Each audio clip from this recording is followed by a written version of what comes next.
Phim được lồng tiếng bởi Moshi Media Bắc Kinh.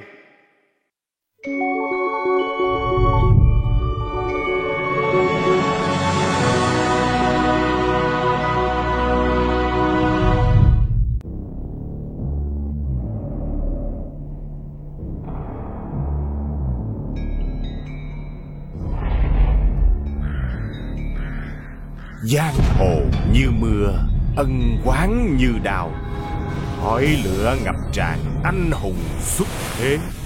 Môn phái Tam Thập Lục đã trải qua nhiều triều đại. Hiện nay thời thế loạn lạc nên đã tái xuất giang hồ.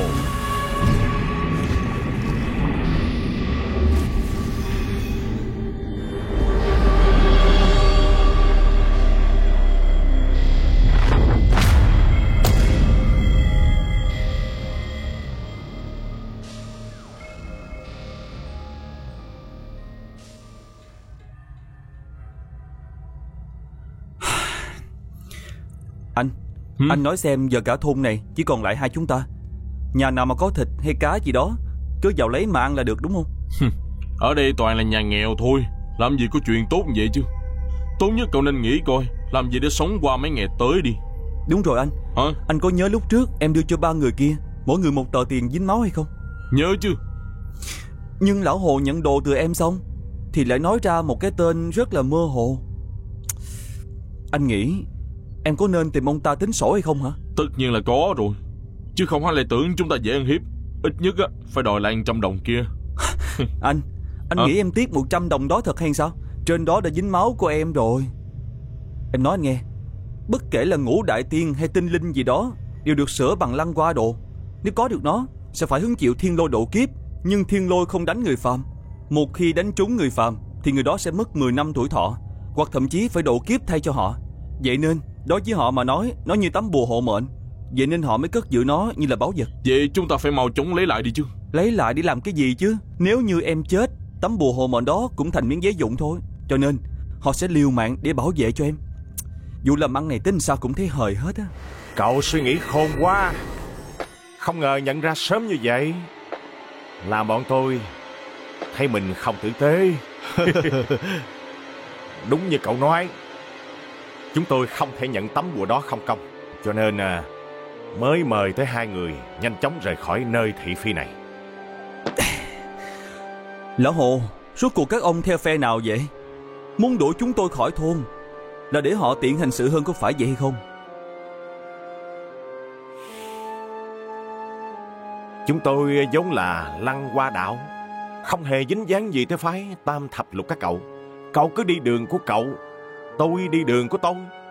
Nước sông không phạm nước giếng. Nếu cậu cứ muốn ép tôi phải ra tay, chúng tôi chỉ đành khoanh tay đứng nhìn thôi ha.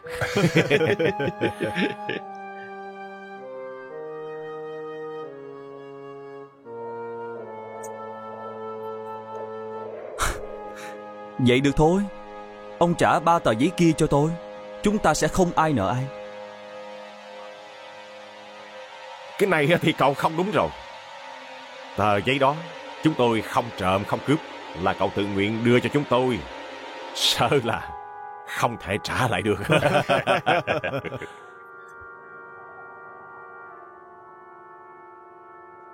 Ông có biết tại sao phái Tam Thập Lục trải qua bao triều đại thay đổi mà vẫn tồn tại hay không? Không phải phái Tam Thập Lục có bản lĩnh gì lớn, mà là vì người của phái Tam Thập Lục cứng đầu cứng cổ dữ lắm. Anh đi theo em.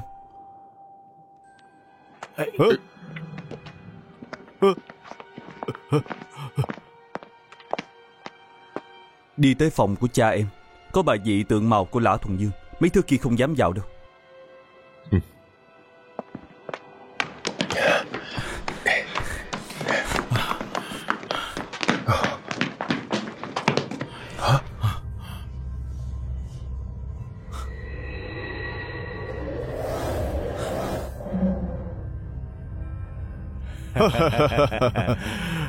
Hai cậu đây không yêu thương bản thân sao? Nhưng chúng tôi không thể lãng phí tấm bùa hộ mệnh đó, cho nên đã sớm sai người đem Diệu Pháp Thiên Sư đi khỏi đây. Ba người các người đúng là ba lão yêu quái thâm độc mà. Định nhốt bọn tôi ở đây để mấy thứ hung ác kia nhập vào bọn tôi, để cho các người điều khiển hay sao? Các người không sợ cha tôi về sẽ xử lý các người hay sao hả?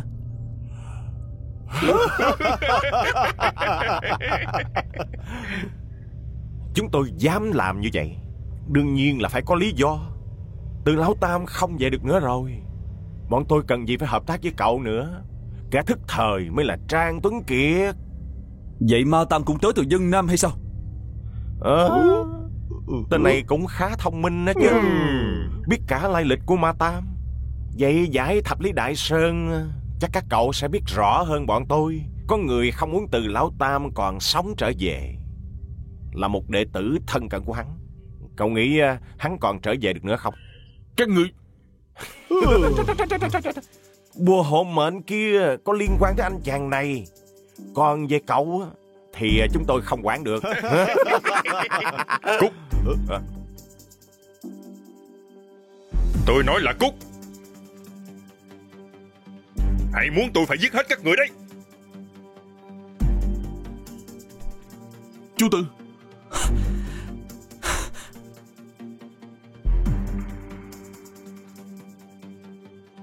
Các người thử nghĩ xem, nếu tôi nói chuyện này cho cha của tôi biết thì ông ấy sẽ làm gì? Đừng. Cậu em à, cậu nói coi phải làm gì cậu mới bỏ qua chuyện này được vậy?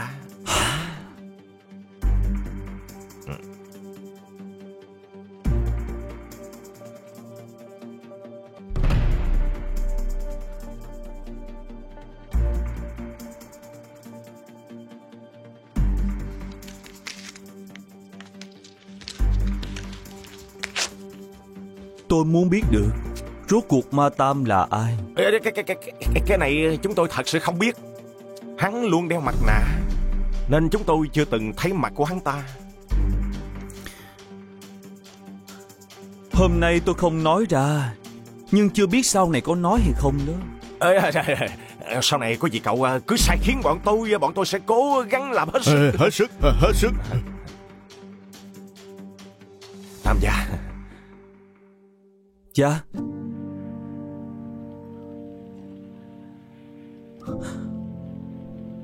Cha.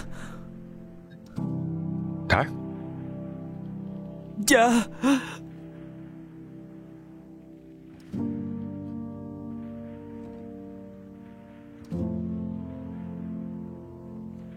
Cha. Con ngoan. Con trai ngoan. Cha con Tam gia gặp lại thiệt đáng mừng. Con trai anh là anh hùng thiếu niên, kế thừa tác phong của anh. Đúng vậy. Cơn gió hôm nay thổi bay người của cả thôn. Sao lại thổi các người tới đây vậy? Không lẽ có ý đồ gì với con trai của tôi sao? Không phải. Cha, họ tới đây để bảo vệ chúng ta đó. Đúng vậy. Chúng tôi thấy hai người này gặp nguy hiểm nên tới đây coi á mà. Tấm lòng này từ Quan Sơn xin ghi nhớ. Tam gia khách sáo quá rồi. Chúng tôi đi liền. Khoan đã. Phiền lão Hồ kiểm tra giúp tôi một chút, chừng nào thì Ma Tam xuống giếng.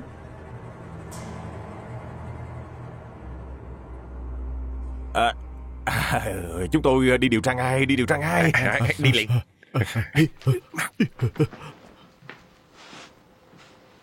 Ma Tam.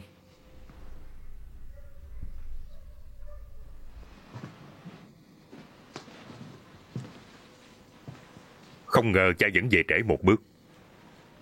Sao ông Khuê có thể là đối thủ của đám người của lão Thái gia được? Rõ ràng Ma Tam lợi hại hơn lão Thái gia nhiều. Hey. Đáng tiếc quá đi. Chú Tư, ông Khuê cũng không phải là tốt đẹp gì. Không những giả chết, mà sau đó nghe họ nói chuyện xong cũng mới biết hóa ra bọn họ cùng một ruột. Đó là số phận. Số phận mỗi người không giống nhau. Không phải của mình đừng cưỡng cầu. Chú đã sớm nói với ông ta, làm trái ý trời sẽ gặp đại họa. Cũng may là anh hai lương thiện, giữ lại đứa con nói giỏi của nhà họ.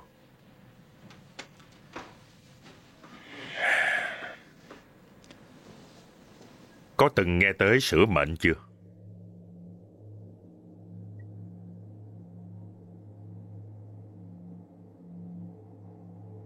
Vốn dĩ số ông Khuê là vô hậu, nhưng ông ta đã quyết làm trái ý trời.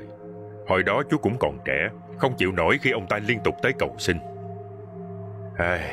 Cho nên chuyện này cũng từ chú mà ra. Cậu Tam. Anh Khuê, sao anh lại tới nơi vậy? Tam tử, tôi cầu xin cậu đó. Ê trời ơi anh. Tôi cầu xin cậu đó. Anh Khuê à, nè, anh đứng lên đi, đừng quỳ mãi như vậy. Đứng lên đi rồi nói, đứng lên đi bà. Không, Tam tử, tôi biết cậu rất tài giỏi. Cậu xem tôi già lắm rồi mà chưa đẻ được con trai.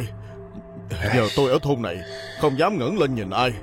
Để tình hàng xóm lâu năm, hãy giúp tôi.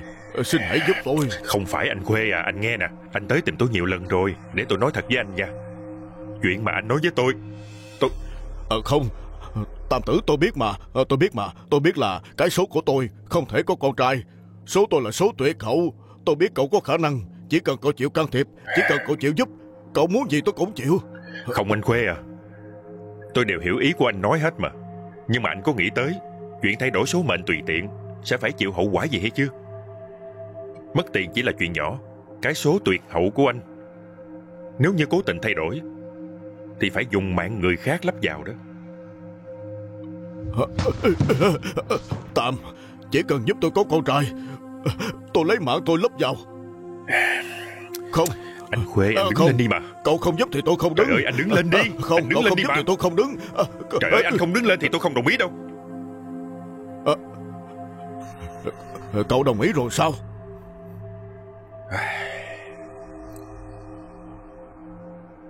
Để tôi nghĩ cách cái đã. Anh cứ về trước đi. Được.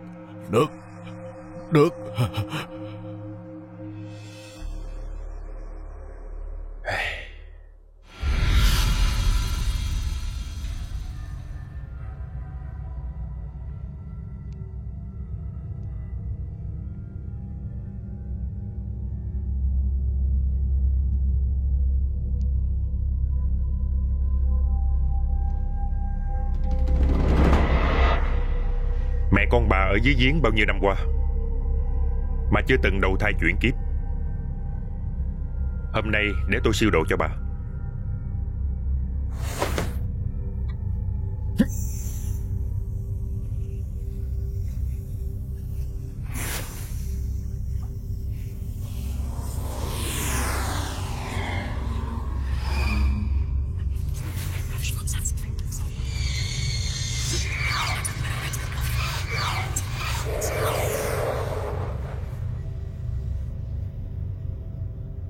Sau đó vợ ông Khuê sinh được một đứa con trai.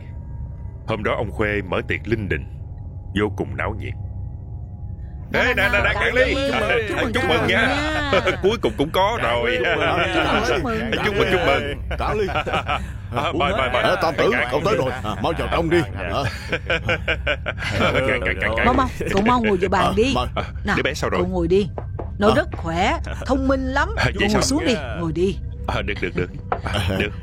Cảm ơn cậu. Lần này may có cậu giúp. Khách sáo quá rồi. Nào. Mời. Nhưng ngày vui chẳng được bao lâu. Không ai ngờ Đứa bé chết xong. Đúng vậy. Chú không thể nào hiểu nổi. Hôm đó ông Khuê xuống hầm để lấy khoai. Đứa bé nhất quyết đòi đi theo, rồi bị té chết ở dưới hầm. Trong một thoáng đó, người khỏe mạnh như ông Khuê bỗng sụt rất nhiều cân. Chú không thể nhìn nổi nữa, nên đã giúp ông ấy tiếp. 1 năm sau, ông ta có đứa con thứ hai. Mau vào đi. Vào xem đi. Để tôi xem. Ê, trời Trời, cảm ơn nhìn cậu. rất bụ bẩm.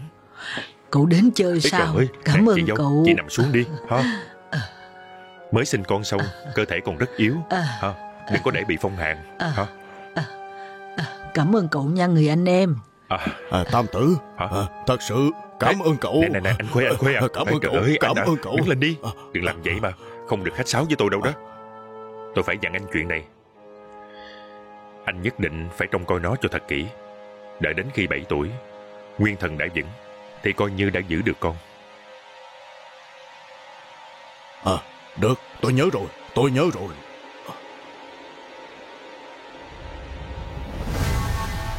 lần này có sống hay không? Lúc đó đứa bé được 1 tuổi, nói muốn ăn sủi cảo, nên vợ ông Khuê đã đun một vạc nước to, chuẩn bị luộc sủi cảo. Ai ngờ quay đầu lại, đứa bé đã bị té vào vạc nước sôi, chết ngay lúc đó. Ông Khuê này, cha đã dặn ông ta phải canh chừng kỹ rồi mà, sao ông ta bất cẩn vậy hả?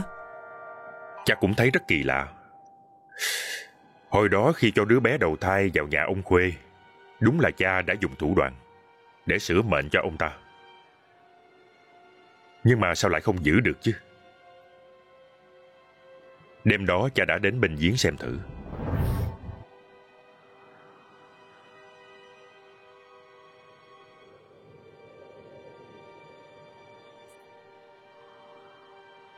Cái thằng này đã nói đi một lúc rồi về mà cuối cùng lại ở đó 3 năm.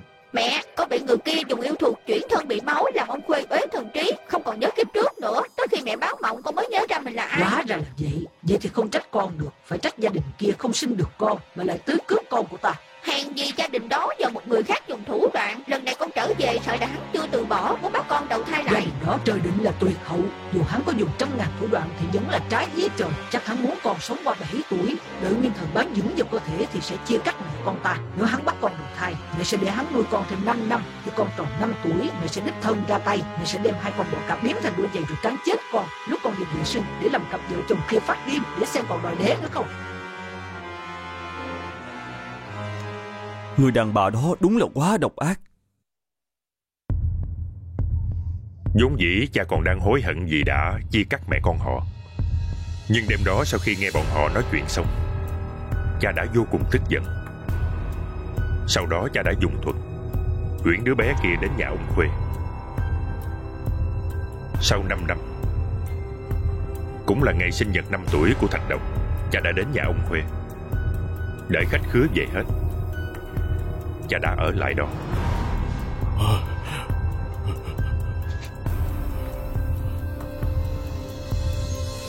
Chị dâu, chị xuống bếp đun nồi nước to giùm tôi. Được.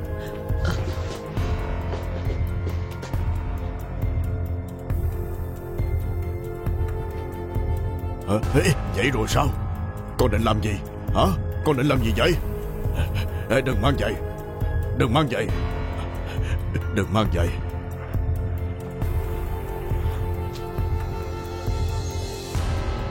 Trời, mau lên đi, nước sôi rồi. Mở nắp nồi ra.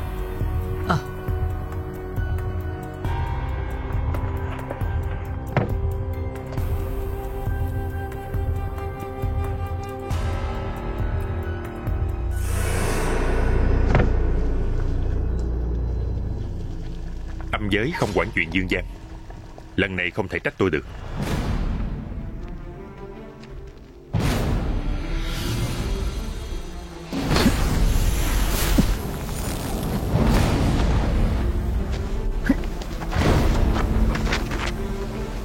Đổ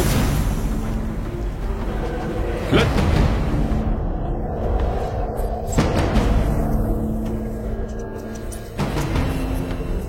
Hôm nay ta sẽ siêu độ ngươi.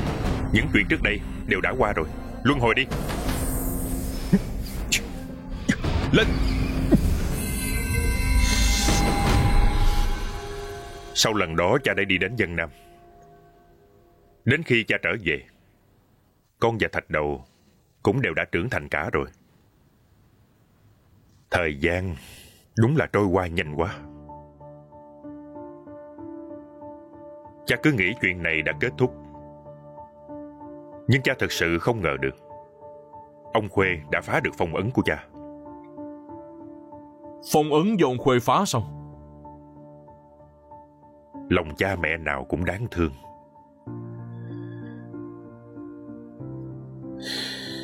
Con nói con mơ thấy ông Khuê ngồi trên quan tài được người ta khiêng. Là chú biết nghe chuyện này đang ứng nghiệm lên ông Khuê. Lúc đó chú còn cảnh cáo ông ta, nhưng ông ta vẫn cố ý nhấc miệng giếng lên, phá vỡ phong ấn của chú để thú ba đuôi thoát ra. Ông Khuê cố tình sao? Không phải chứ. Ông Khuê này cũng là một lực sĩ của phái Tam Thập Lục. Ông ta biết rõ hậu quả khi vác miệng giếng đi, nhưng vẫn cố ý làm như vậy. Chắc chắn là lão thái gia dùng mạng của Thạch Đầu để uy hiếp ông ta. Ông ta vốn số tuyệt hậu, nhưng vì muốn bảo vệ cho con trai nên việc gì cũng dám làm. Thay đổi số mệnh vốn dĩ là làm trái ý trời. Thả thú ba đuôi ra lại càng trái đạo trời. Giả chết sao có thể qua mắt được việc đó. Những cái khác thì chú không lo, nhưng mà chú lo cho con. Con hả? Chú Tư à, con có gì mà phải lo. Bây giờ chú đã về rồi, không lẽ trời sập được sao? Chú của con không có lợi hại như con nghĩ đâu. Nếu không sao chú có thể để cho đám người phái Tam Thập Lục sống yên ổn lâu như vậy được chứ? Suốt mấy ngày nay con nghe nhắc tới phái Tam Thập Lục này mấy lần rồi. Chú Tư à, đó là gì vậy?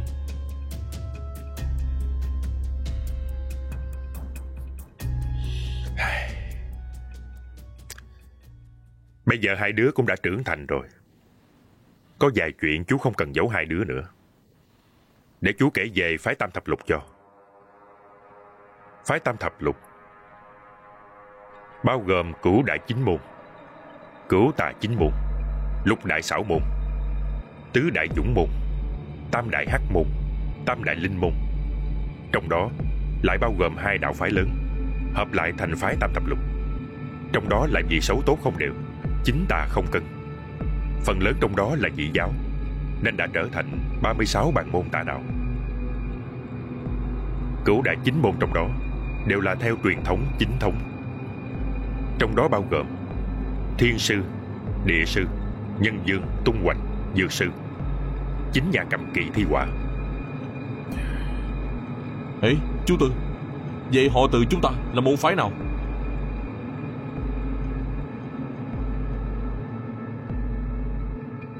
Là Nhân Dương. Ê, chú Tư, hôm đó lão thái gia nói số phận nghĩa là sao?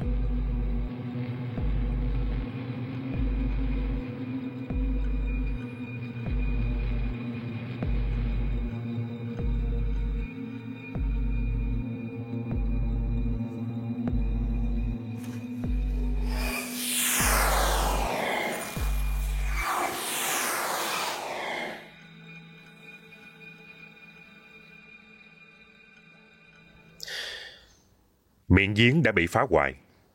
Phong ấn chú tạo ra chỉ giữ được 3 ngày. Chúng ta chỉ còn 3 ngày thôi. Đi thôi.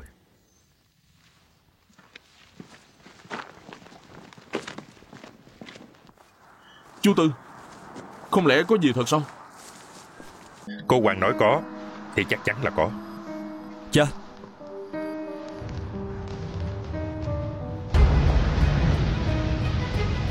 Chạy mau.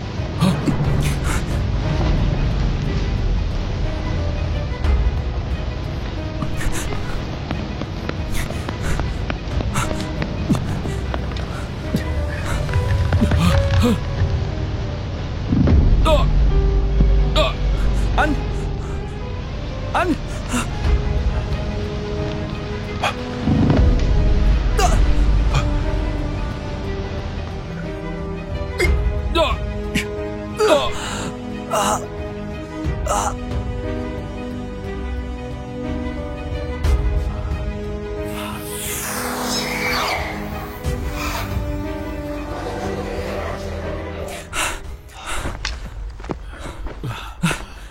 cha.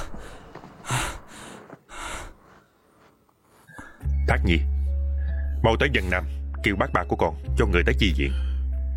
Lần này vấn đề lớn rồi. Dạ, vậy cha. Đi đi, ở đây để cha lo cho. Dạ. Thác Nhi.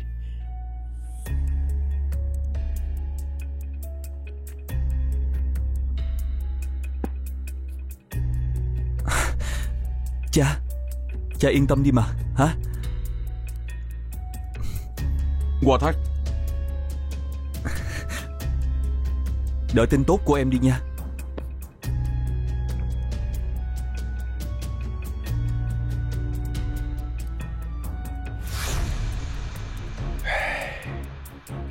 Dưới giếng chắc chắn có chuyện rồi. Xét từ mật độ phát tán của thứ đó, có lẽ là đông nam trước tây bắc sau. Sang phía nam xem thử. Dạ.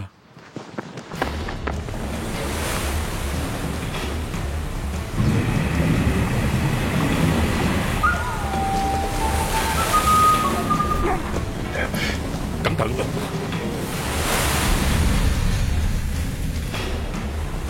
Đồ không biết điều.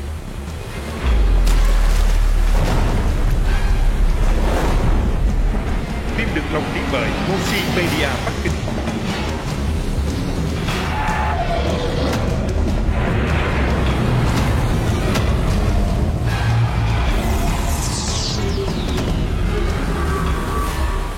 Phá tu hành của ngươi chỉ vì ngươi làm trái đạo trời.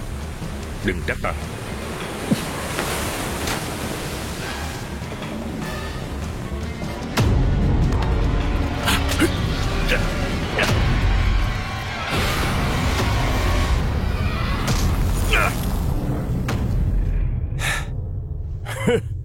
Con này có tới 2 cái đầu. Anh Cảng Sơn, lâu rồi không gặp. Cậu tới đây làm gì? Giờ ghê gớm rồi, nên muốn đánh tôi sao? Anh Cảng Sơn nói gì vậy chứ? Em chỉ ghé qua đây thăm anh thôi mà. Đương nhiên, em cũng biết thứ này không phải là đối thủ của anh đâu. Hôm nay nhìn thấy anh Cảng Sơn cơ thể khỏe mạnh như vậy, không còn việc gì nữa, thì em xin phép. Chú Tư.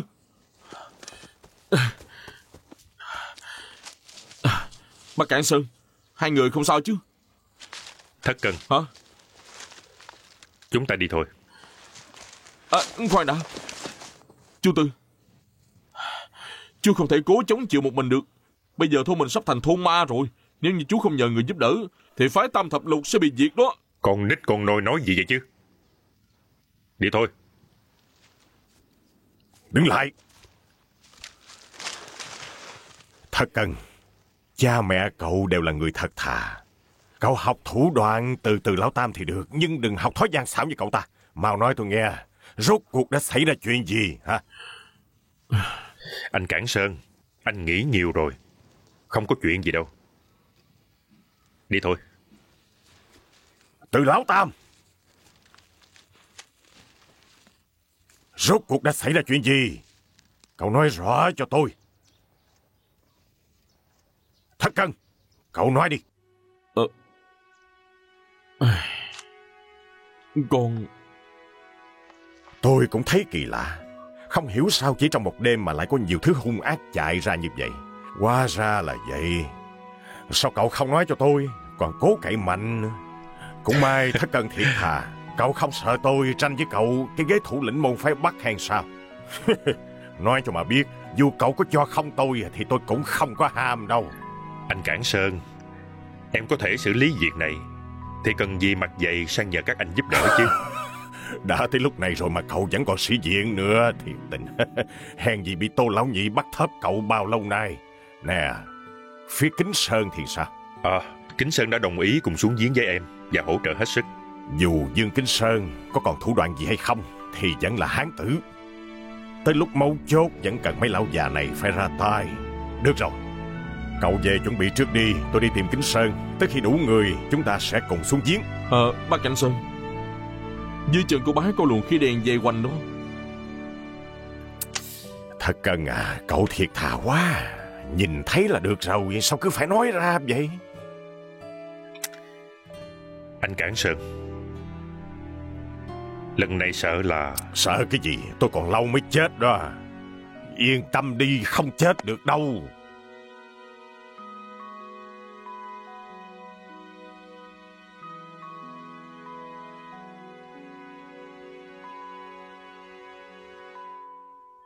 Chú Tư, phía nam có rắn, phía tây có rết, vậy phía bắc có gì?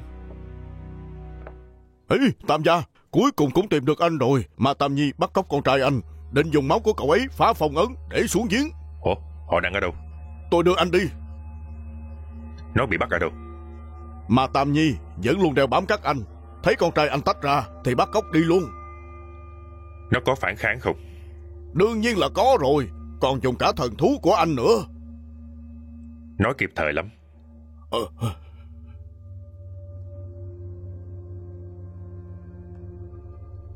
Tặng cho anh một tấm bùa hộ mệnh. Cảm ơn Tam gia.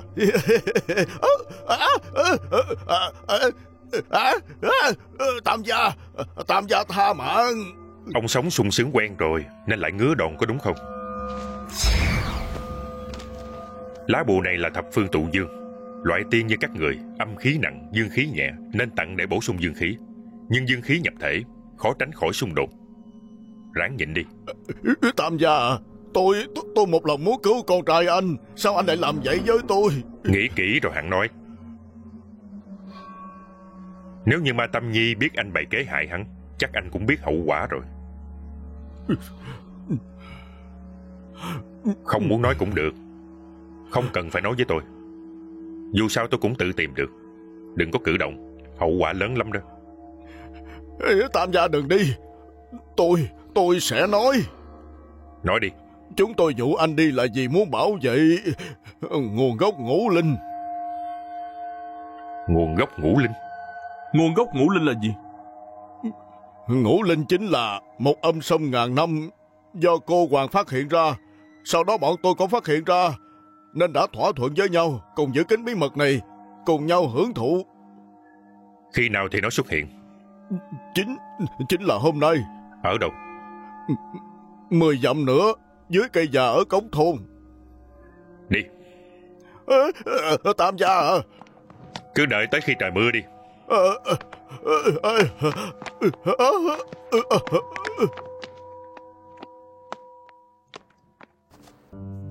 Chú Tư, chú nghi ngờ lão thường là vì thời gian và địa điểm mà hắn xuất hiện, cùng với những gì mà cô Hoàng nói sao?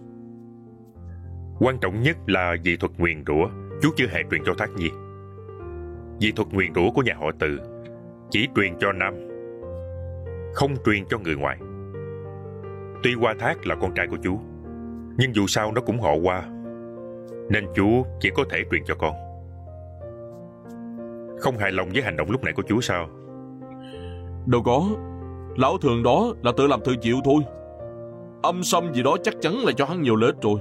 Còn hắn vì muốn giữ mạng mà không tiếc bán đứng người ta, rõ ràng là vong ơn bội nghĩa mà. Chú Tư, chú xử lý hắn như vậy con thấy còn nhẹ lắm. Chú cứ tưởng con bị cha của con dạy khờ rồi chứ. Không ngờ đầu óc của con linh hoạt như vậy. Làm người thì phải như vậy. Chỉ cần mục tiêu chính xác, không thể bảo thủ, không chịu thay đổi được. Liễu đại ca, Thất Cân, con mau chào hỏi cha nuôi đi. Bái kiến cha nuôi. Đứng lên đi, chúng ta đều là người nhà, không cần khách sáo. Năm đó giao con cho Liễu đại ca chăm sóc, hại anh ấy phải chịu bị sét đánh. Chú vẫn luôn thấy áy náy. Nay thấy Liễu đại ca bình an khỏe mạnh là chú yên tâm rồi. Anh biết hối hận rồi sao? Năm đó nếu không nhờ Liễu đại ca chịu sét đánh thay tôi, sợ là lúc đó tôi đã tan thành tro bụi rồi. Năm đó nếu không vì cô ôm Liễu đại ca. Thôi bỏ đi, chuyện quá khứ thì để nó qua đi. Tôi cũng vì thấy cô Hoàng tu hành vất vả, hơn nữa cũng là nhà họ Từ chúng ta sai trước. Tôi chịu cú sét đánh đó cũng đáng. Hơn nữa cô Hoàng cũng ấy nấy lâu nay nên mới để cậu nhốt 9 năm. Chuyện này kết thúc ở đây, cho qua đi. Có một số chuyện mắt thấy tai nghe chưa chắc đã là thật. Chuyện gì cũng không được dễ dàng kết luận. Các người lại càng phải như vậy. Phái Tam Thập Lục dài gánh trọng trách, một khi bất cẩn sẽ hủy hoại cả thiên hạ này. Vậy thì cái gì mới là sự thật? Trái tim, chỉ có trái tim mới là thật. Chúng sinh lớp lớp, người đến người đi, phải nhìn thấu trái tim đó mới được. Ai cũng có trái tim chân thật, nhưng vạn sự tùy tâm, thì ý trời ở đâu? Sở dĩ ta đợi ngươi tới bây giờ chính là vì muốn hỏi ngươi ý trời là gì. Trời cao đặt ra, quy định tự nhiên, không phân thiện ác, không chia chính tà. Đó chẳng phải là ý trời sao? Chính tà là gì? Thiện ác là gì? Ngươi xây cầu sửa đường, ăn bớt tiền bạc là chính hay tà? Ngươi giết heo mổ bò, sống hiếu thảo vô song là thiện hay ác? Ngươi luôn một lòng tạo phước cho muôn người, nhưng hai tay lại nhuốm đầy máu tươi. Nếu như giết kẻ ác thật thì không sao, nhưng trong số đó cũng không ít người là những người vô tội. Vậy đó là thiện hay là ác? Tranh luận chính và tà chung quy là một việc vô nghĩa. Phái tam thập lục, chính phái thì tà, tà phái thì chính, nhiều vô số kể. Chính thuật dùng cho tà, tà thuật dùng cho chính. Vậy thì làm sao phân biệt được? Còn nói về ta, giống là một tà vật, nhưng lại nuôi dưỡng nhiều sinh linh. Vậy thì ta là chính hay là tà? Vậy theo ý của ông, thiện ác chính tà là gì? Tâm chính thì chính, tâm tà thì tà, không liên quan tới con người. Tuy người lòng dạ nham hiểm, nhưng lại tạo phước cho bách tính. Đó chính là chính. Tuy trái tim ngươi nhân từ, nhưng lại khiến người khác phải chịu nhiều khổ sở. Đó lại là tà. Chính tà cùng đạo lý, thiện ác cùng không gian. Còn về ý trời thì ta không thể nói. Cái này các ngươi phải tự đi đoán.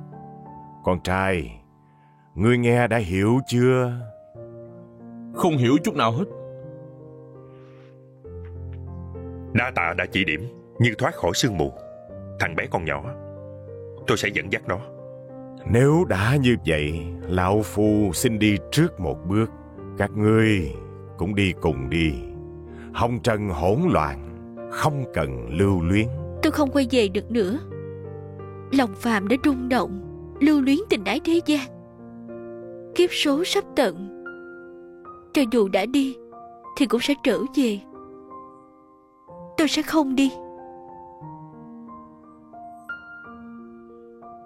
Con trai, chúng ta duyên phận chưa hết, sau này sẽ gặp lại.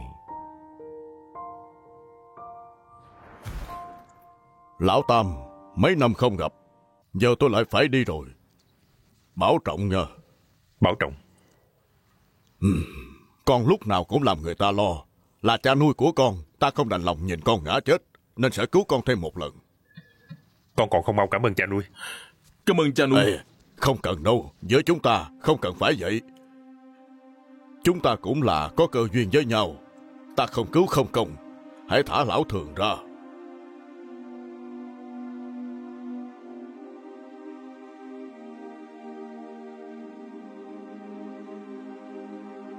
Cô có thể tìm được tới đây, nhìn là biết không phải người thường. Hôm nay từ Tam gia thu hoạch được nhiều quá. Tiếc là tôi chỉ nghe hiểu được vài câu. Nhìn là biết người nhà họ Diệp. Chú Tư, trước đây cô ấy từng tới, nói mấy câu rất kỳ lạ, sau đó bỏ đi.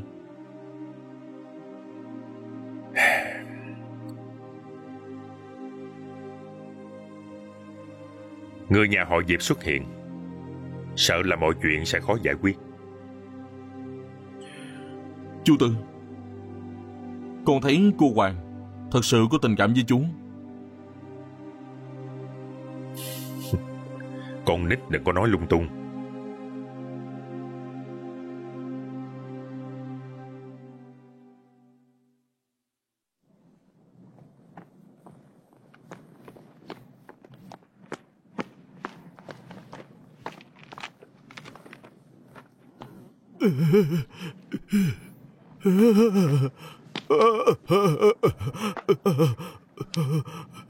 Bọn lão Hồ đã đi rồi, anh cũng đi đi.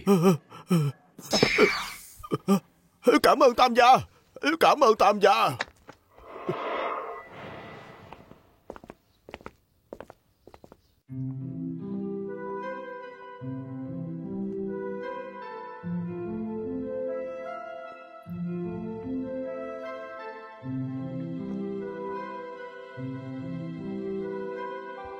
Tôi là Mạch Nam. Anh nhớ kỹ tôi nha. Bởi vì vài ngày nữa chúng ta sẽ gặp lại.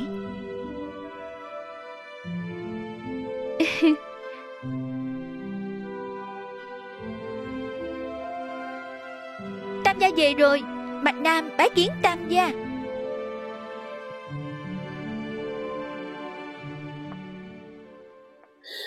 Mạch Nhân Hào là gì với cô vậy? Đó là cha con. Là Mạch Nam thật sao? Nhiều năm không gặp, con đã thành thiếu nữ như hoa như ngọc rồi. Cảm ơn Tam gia đã khen, cảm ơn. Mạch đại ca có khỏe không? Cha con vẫn rất khỏe, cảm ơn Tam gia đã quan tâm. Cha nghe nói ở đây xảy ra chuyện nên kêu con dẫn bác tướng tung hoành tới đây để giúp sức cho Tam gia. Có bác tướng tới hỗ trợ, từ lão Tam này cũng yên tâm hơn nhiều rồi. Ê, các chú ấy về rồi, con tin chắc chắn đã có phát hiện mới.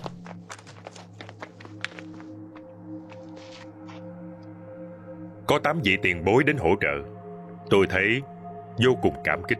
Không cần cảm kích chúng tôi được Mạch Nhân Hào ủy thác đến. Muốn cảm kích thì cảm kích Mạch Nhân Hào đi. Tôi ghi nhớ ân tình của Mạch đại ca, nhưng mà ân tình của 8 vị tôi cũng xin khắc ghi. Nếu không nhờ 8 vị ra tay, sao thiên hạ có thể bày bố được trận khóa bát môn chứ?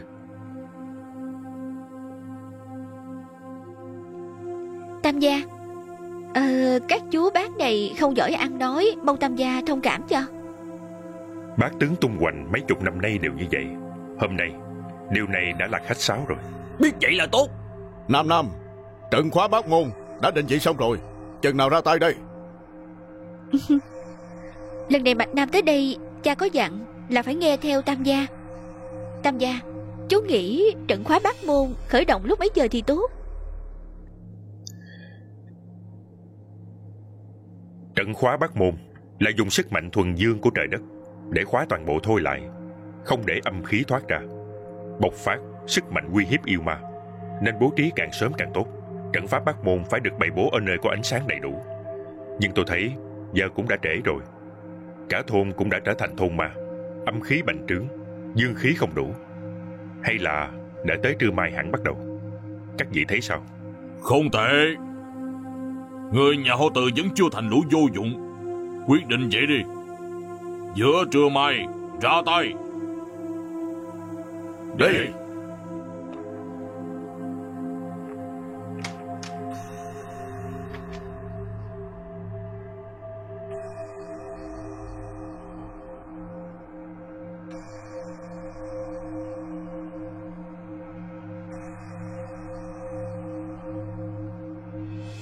Cẩn thận khi làm bất kỳ điều gì.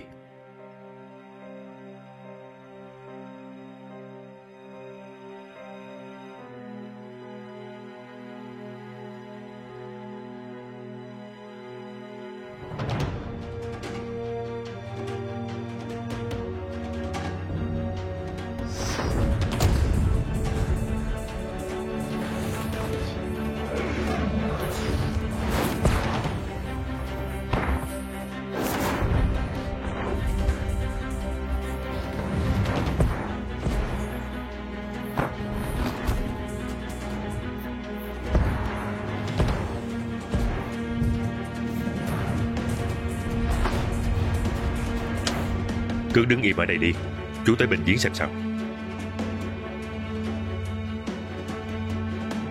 Cẩn thận.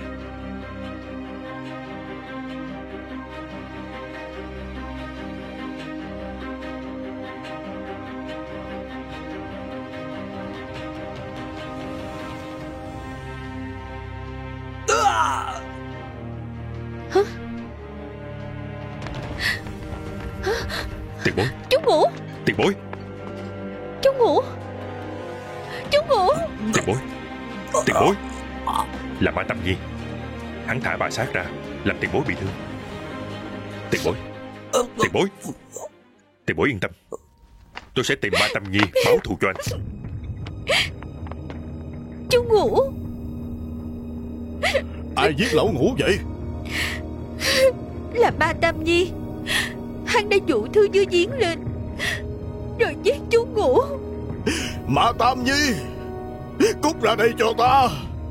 Ta phải phanh thay ngươi ra thành trăm mảnh. Cái gì tiền bối? Tôi nhìn thấy mặt các vị tối đen, sợ là có điểm dữ. Các vị hãy cẩn thận. Cho dù hôm nay chúng tôi có chết hết ở đây, cũng phải báo thù cho lão ngũ, đúng không? Đúng. Hắn đang ở đâu?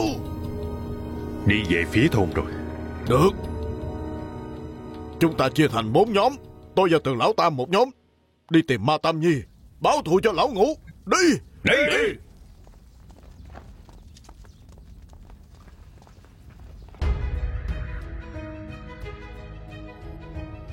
Tiền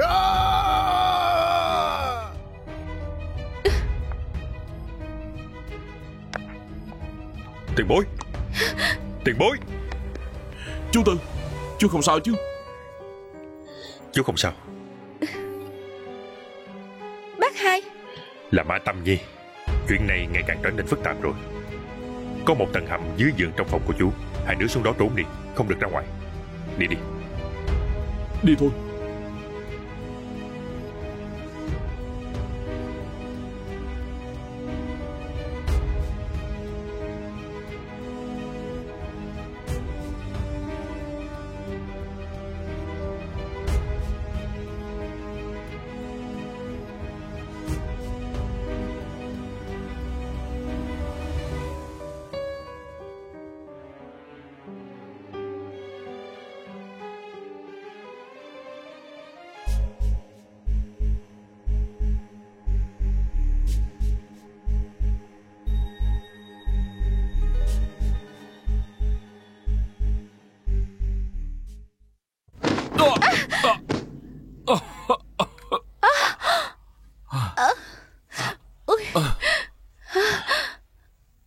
Anh không sao chứ?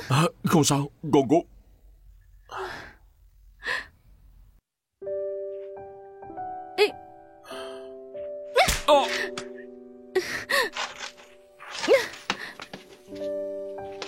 Anh sợ bậy bạ gì đó? Tôi không phải, chỉ là chú Tư nói xuống dưới này sẽ có tầng hầm, có thể sẽ có ánh sáng. Chúng ta đi xem thử đi.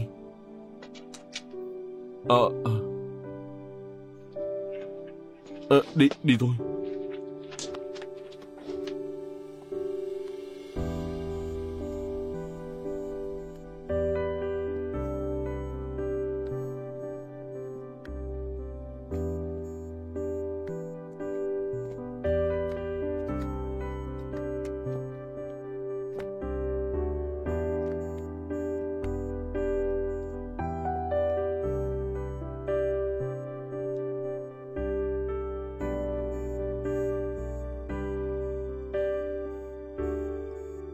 Anh có nghĩ 8 chú bác kia đều đã chết rồi không? Có. Yên tâm đi, có tôi ở đây, tôi sẽ bảo vệ cô.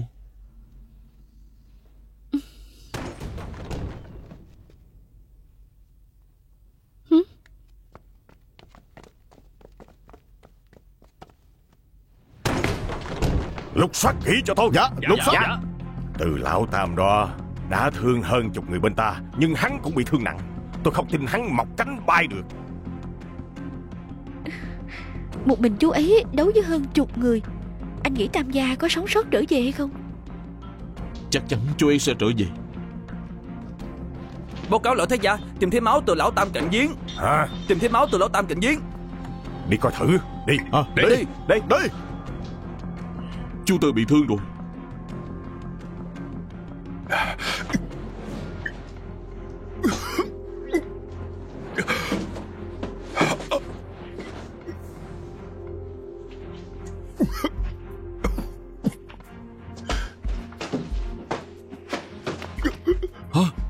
Chú Tư.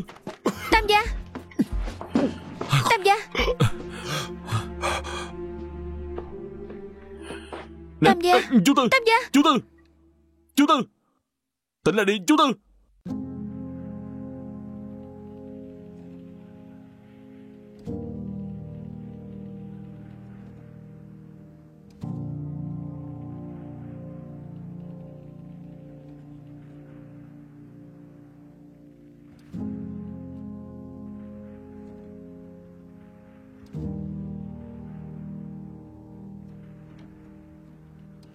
Nè, anh cứ yên tâm đi. Chú Tư công lực thâm hậu, cơ thể cũng khỏe mạnh.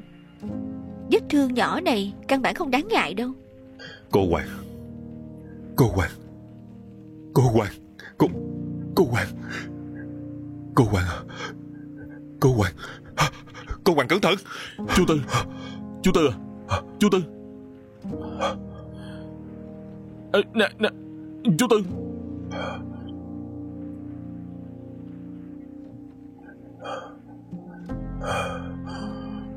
Bọn tiểu nhân kia chỉ cần nhà họ Từ còn một người sống sót, các người đừng hòng toại nguyện. Đừng hòng. Thất Cân, con mau chạy đi để chú giữ chân chúng. Mau đi tìm Thác Nhi. Đừng trở về đây. Không ngờ quan hệ chú cháu anh tốt như vậy. Chú ấy đang mê man mà vẫn rất quan tâm anh. Anh hai, anh mau chạy đi. Mau chạy đi. Dắt theo chị dâu và cả Thất Cân. Mau lên, rời khỏi phái Tam Thập Lục. Mau. Ở đây cứ giao cho em, để em làm kẻ xấu cho. Cứ để em. Chạy mau đi. Giữ lại hậu duệ cho nhà họ Từ. Chạy mau đi.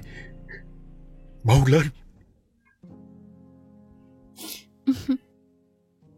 Anh yên tâm đi. Anh xem, giờ Tam gia còn nói mớ được. Anh không cần lo quá đâu. Qua kia ngồi một lát đi, nghỉ ngơi chút đã ha. Được.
Giết cô ta đi. Chú Tư, cô ấy là bạn của con mà, sao có thể giết cô ấy được? Nếu chú thấy cô ấy vướng chân thì ra ngoài đuổi cô ấy đi là được mà. Cô ta buộc phải chết. Bí mật đường hầm nhà họ Từ mỗi đời chỉ duy nhất một người được biết. Một khi chuyện này bị tiết lộ ra ngoài, nhẹ thì sẽ gặp quả diệt môn, nặng thì thiên hạ đại loạn. Chú đánh ngất cô ta rồi. Cứ nói là Ma Tam Nhi làm. Đợi giết được Ma Tam Nhi, chết không đối chứng. Mau ra tay đi. Vậy chú sẽ làm. Chú Tư à. Thất Cân, chuyện khác thì chú đều đồng ý được, nhưng vì nhà họ Từ, vì phái Tam Thập Lục, vì muôn dân thiên hạ, cô ta buộc phải chết. Chú Tư à, con không tin là một cô gái như vậy có thể liên quan tới phái Tam Thập Lục và sự tồn vong của thiên hạ. Đó là quy định quái quỷ như vậy. Chú Tư à, không phải chú từng nói với con không được quá bảo thủ sao? Đó là quy tắc của nhà họ Từ. Con là người của nhà họ Từ, hôm nay con sẽ phá vỡ nó. Con thì biết gì chứ. Nếu như cô ta không chết thì ta sẽ phải chết. Con muốn cô ta chết hay là muốn chú của con chết đây? Chú Tư, chú nói vậy là sao? Bác tướng tung hoành không phải do Ma Tam Nhi giết, đều là do chú giết. Cái gì? Ma Tam Nhi, ra đây cho ta. Ma Tam Nhi, ngươi đang ở đâu?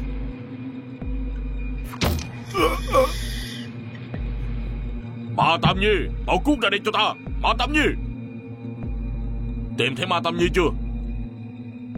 Đại ca đâu?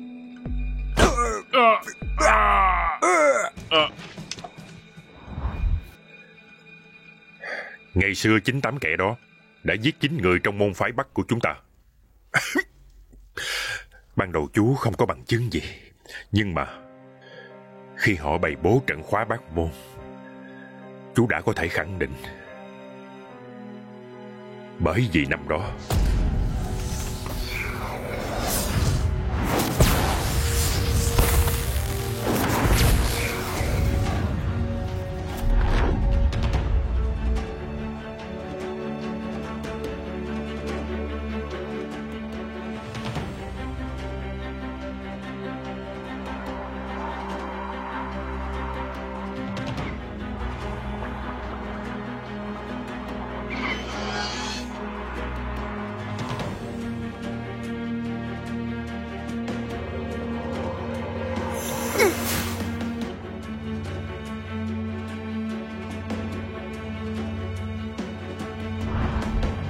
Chú vốn định sau khi xử lý 8 kẻ đó xong, chỉ cần một mình chú là có thể đối đầu Ma Tâm Nhi. Nhưng chú đã khinh địch rồi. Chú Tư à, nhưng Mạch Nam vô tội mà. Con nghĩ Mạch Nhân Hào cho bác tướng kia tới đây để làm cái gì? Chính là để tìm cái chết.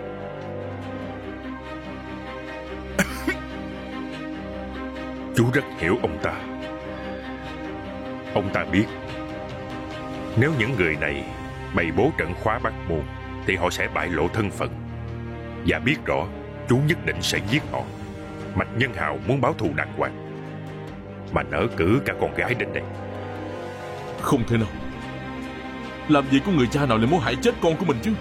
Con không hề hiểu gì về một kẻ tham vọng lớn như Mạch Nhân Hào, đừng nói là con gái, để đạt được mục đích. Hắn thậm chí có thể hy sinh tính mạng của cả nhà mình. Giờ nếu ta không giết Mạch Nam, sau này cô ta sẽ về phe của Mạch Nhân Hào. Phải giết để tránh hậu quả. Không được.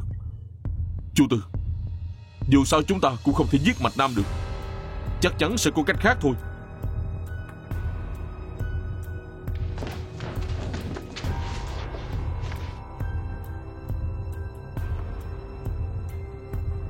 Từ lão Tam, tôi biết mật đạo nhà anh ở trong phòng ngủ. Còn không chịu ra thì tôi sẽ đốt nhà anh, để tôi nhóm thêm củi, xem anh chịu đựng được bao lâu. Không ngờ vẫn bị Ma Tâm Nhi tìm ra được mật đạo. Không cần giết cô ta cũng được, giữ lại vẫn còn có ích. Tên Ma Tâm Nhi này rất cẩn trọng. Dù có phải đốt căn nhà này thành tro, hắn đào 3 tấc đất cũng sẽ tìm được tới đây. Vậy bây giờ phải làm sao? Đành đi xuống tiếp thôi. Nhưng nếu xuống dưới rất nguy hiểm, còn phải theo sát chú đó. Xuống dưới hả?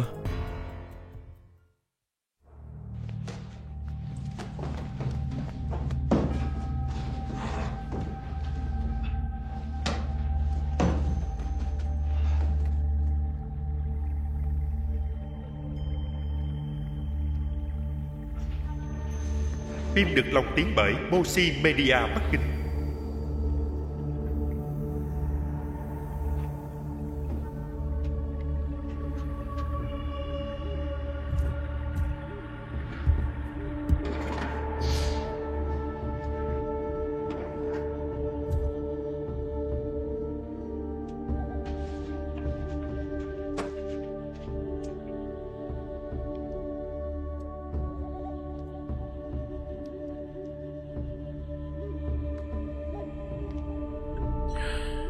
Chú Tư, đây là đâu vậy? Là bên dưới giếng cổ.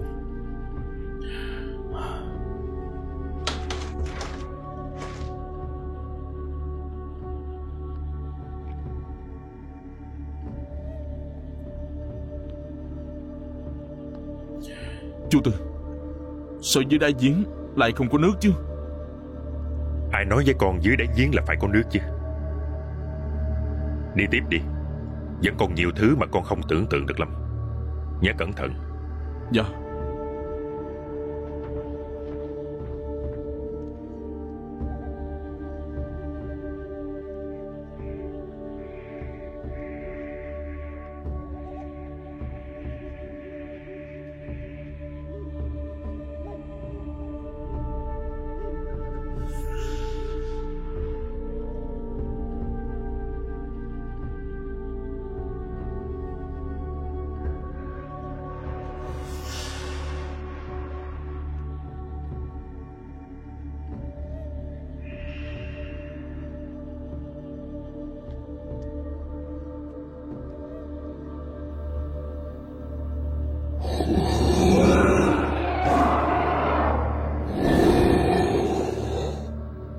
Cút.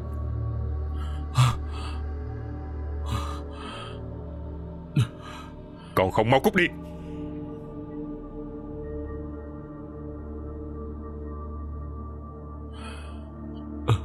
Chú Tư, đừng có sợ. Đây là thú canh giếng mà nhà họ Từ nuôi. Chính là thú ba đuôi mà mọi người hay gọi. Thời gian qua lão thái gia lợi dụng nó để giết không ít người vô tội, rồi định giá họa cho chú. Nhìn thấy không? Nó không chịu đi. Đã đói rồi. Đưa cô gái trên lưng, cho nó ăn đi. No rồi nó sẽ về ổ thôi. Nếu chúng ta làm vậy thì khác gì thú ba đua chứ. Không thể làm hại tính mạng của người khác được. Cảm ơn anh đã cứu tôi 2 lần. Anh giống hệt lời cha tôi nói, và không giống Tam gia. Thả tôi xuống.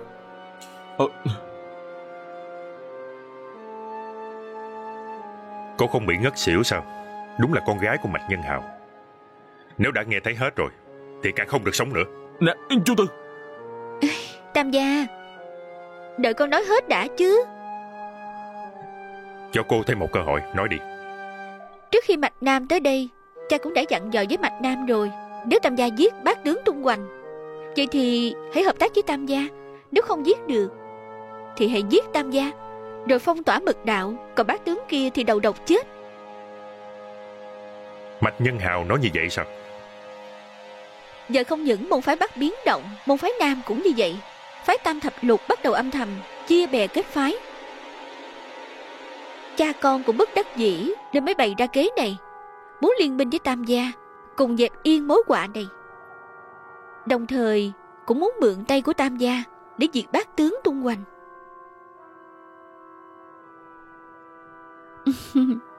Tam gia, chú không cần nghi ngờ đâu. Bác tướng Tung Hoành vô cùng trung thành với nhà họ Mạch bọn con. Nhưng cha con đam mê kỳ thuật, không rảnh quản chuyện môn phái, nên 8 kẻ này cấu kết người ngoài tranh quyền lực với cha con. Cha con mất quyền lực, lại không thể ra tay với 8 chú bác kia, cho nên mới muốn mượn tay Tam gia. Cái này thì đúng. Nếu ông ta dám ra tay với người của mình thì ai dám giao du nữa. Sau đó cha con có nghe thêm được một chuyện, cho nên mới quyết định mượn tay Tam gia. Chuyện gì đây? 20 năm trước, 8 chú bác đó cùng một người nữa đến phương Bắc. Họ đã làm gì? Con tin là Tam gia có lẽ biết rõ nhất, không cần nói nhiều đúng không? Tần lão Tam, nếu cậu là đàn ông thì phế võ công của hắn đi. Phế hắn đi. Cậu định phế võ công của tôi sao?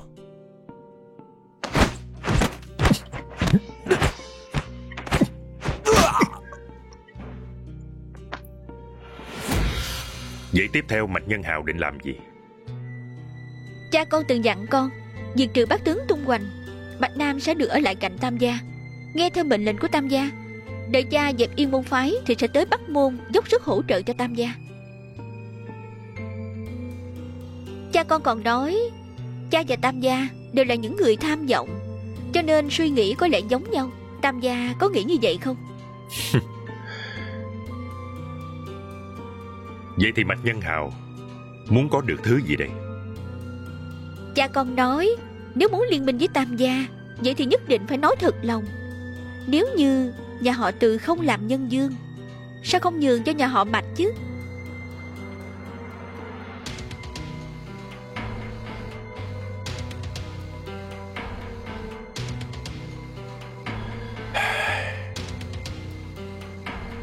Cũng được. Thật ra nhà họ Từ đã rời cuộc chơi từ lâu rồi. Nhân dương trong phái Tam Thập Lục ai làm cũng được. Thay vì để người khác làm thì thà để cho Mạch Nhân Hào làm còn hơn. Chí ít ông ta còn bảo vệ cho phái Tam Thập Lục. Nhưng giờ chúng ta có một chuyện phiền phức nhất. Thứ này không có gì ăn thì phải làm sao nó mới chịu yên đây? Tam gia, chú đừng có hù con nha. Chú xử lý con thú này là việc dễ như ăn cháo mà. Xử lý nó thì dễ rồi, nhưng chú nuôi thứ này cũng đã lâu, khó tránh khỏi sẽ không nỡ. Giữ lại đi, tạo chút phiền phức cho Mai Tâm Nhi. Còn không đi sao?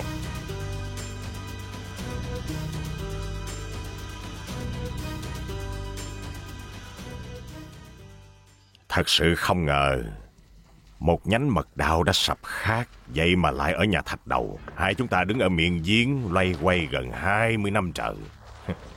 Tốt lắm. Người anh em đây vẫn là lợi hại nhất. Đây có là gì đâu, đánh bậy đánh bạ mà thôi.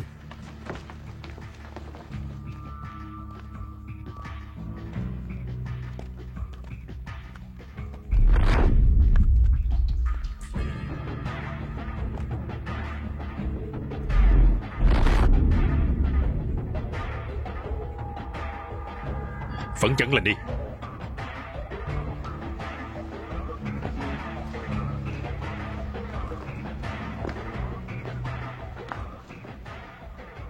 Nè, cô không sợ sao? Có gì phải sợ chứ. Anh đã nói anh sẽ bảo vệ tôi mà. Đi thôi.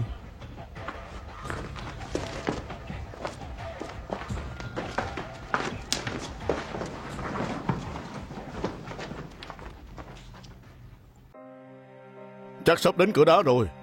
Mọi người cẩn thận.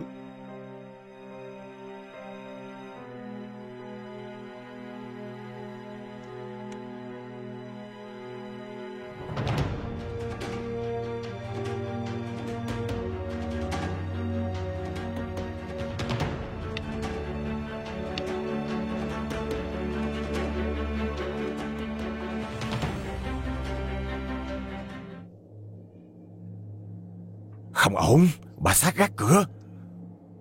Xem ra tới đúng chỗ rồi. Hai cậu lên kiểm tra đi.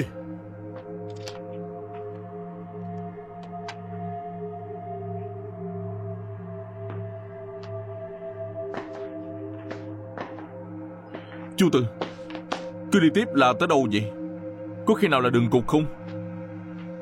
Không đâu. Đi tiếp chắc sẽ có cửa đá. Kế bên cửa đá chắc sẽ có đường đi. Nhưng từ thời nhà Tống, con đường đó đã sập rồi. Có đi được hay không, chú cũng không chắc. Cửa đá? Ấy, đi qua cửa đá thì sao? Không đến nỗi bất đắc dĩ, chú sẽ không đưa hai đứa qua cửa đó đâu. Vì đó là một thế giới khác, không phải nơi loài người chúng ta đến quấy rầy.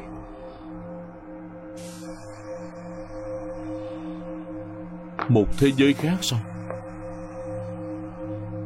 Đi thôi.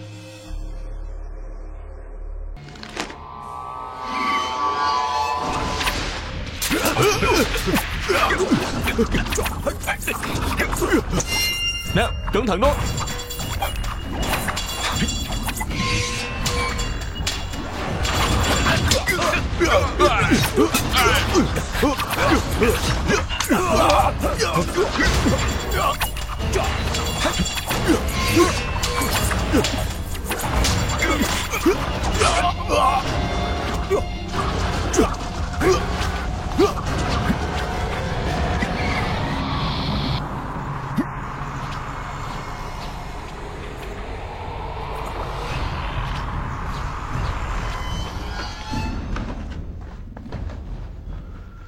Có lẽ mà Tâm Nhi xuống giếng rồi, vì đã khởi động bẫy. Chúng ta phải nhanh lên thôi.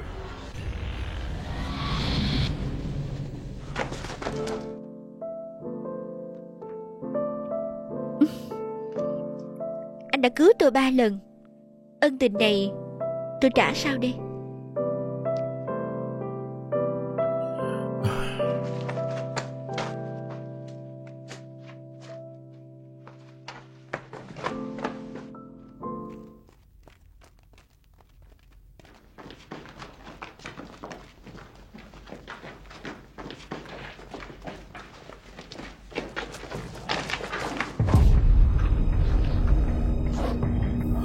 Mau ra sau lưng chú.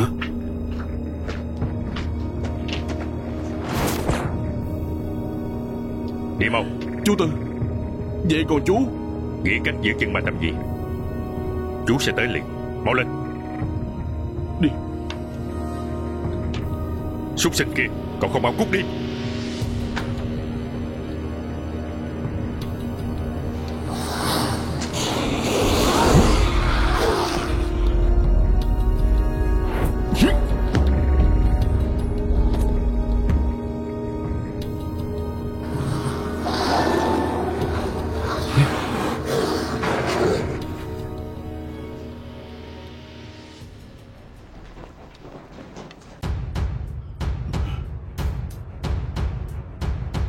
Chú ý, đây chính là cửa đá.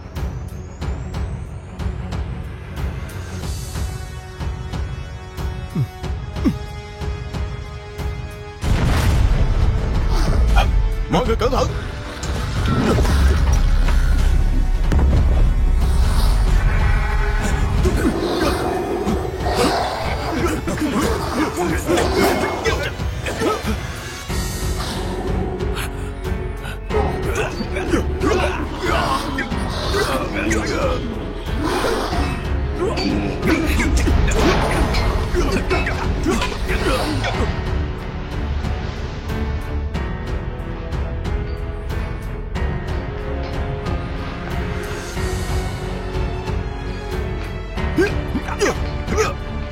Đây là quái vật gì vậy? Không được, phải quay lại nói với chú Tư. Đám ma tầm gì đã ra tay rồi. Hả? Đi thôi.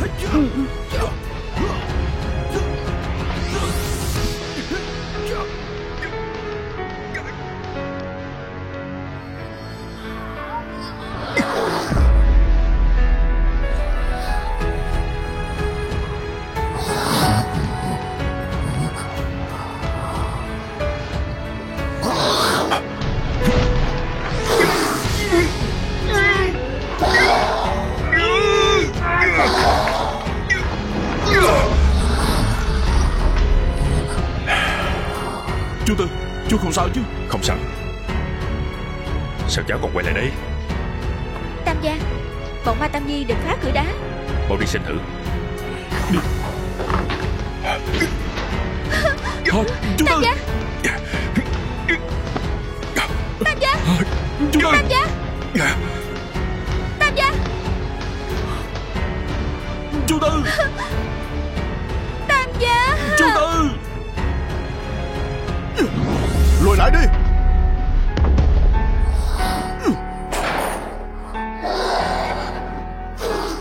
Thị lực nó không tốt. Xông lên. Lên. Gây động tĩnh lớn như vậy, hóa ra là các người. Các người cũng tới góp vui sao? Đây là chuyện của phái Tam Thập Lục. Ông sớm đã bị đuổi khỏi phái Tam Thập Lục rồi. Lưu Cảng Sơn, ở rễ nhà họ Lưu, cũng đã rời khỏi phái Tam Thập Lục. Các người có tư cách gì tới đây?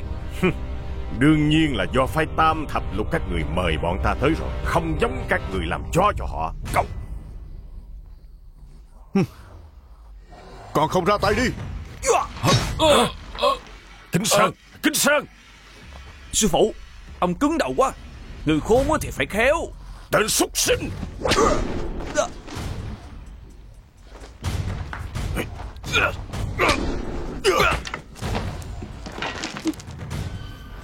Chó má, phải biết bảo vệ chủ chứ. Ma Tam Nhi, đi chết đi.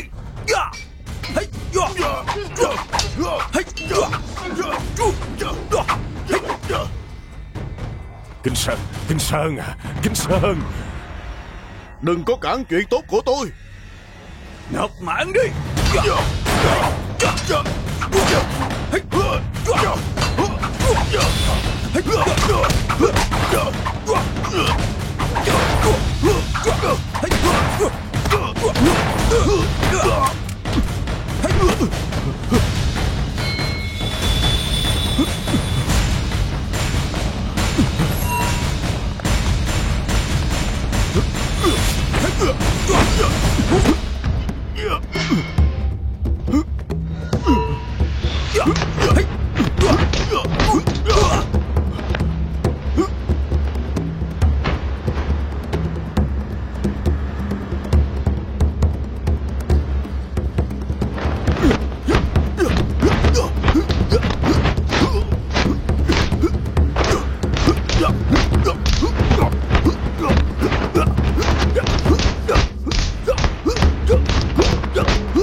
Thương Mãn, ra tay đi.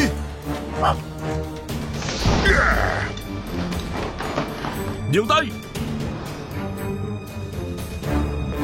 Chỉ cần nhà họ Từ bọn ta còn người sống thì không một ai được phép mở cửa đá ra. Từ Quan Sơn đang ở đâu? Đừng giả thần giả quỷ nữa. Ra đây hết đi. xử lý anh cần gì tới Tam Gia. Thương Mãn, ra tay đi. Dừng tay.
Ngũ sắc thần kia.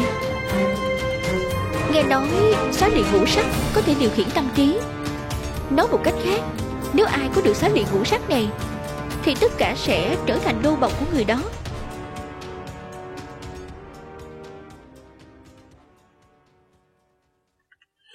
Dừng tay.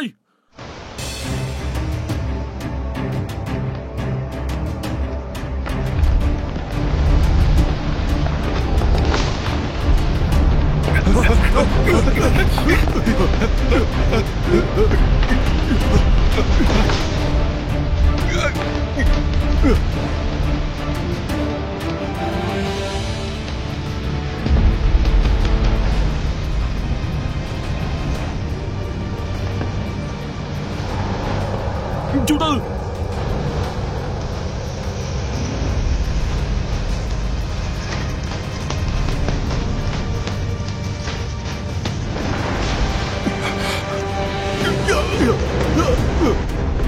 Chú Tư.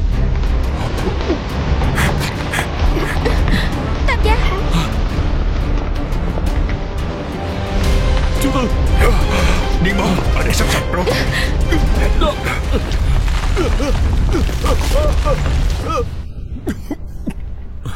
Chú Tư.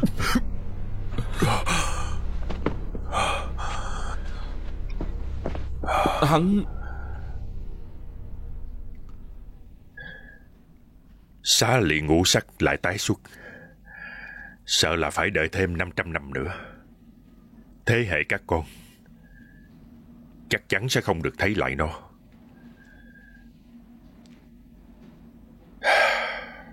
Thật cần. Dạ.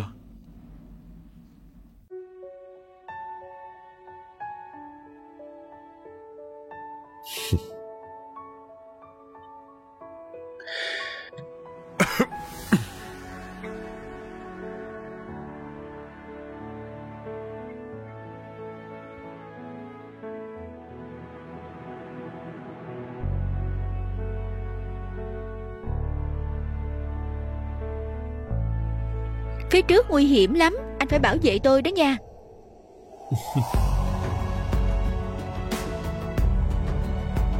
Phim được lồng tiếng bởi Moshi Media Bắc Kinh.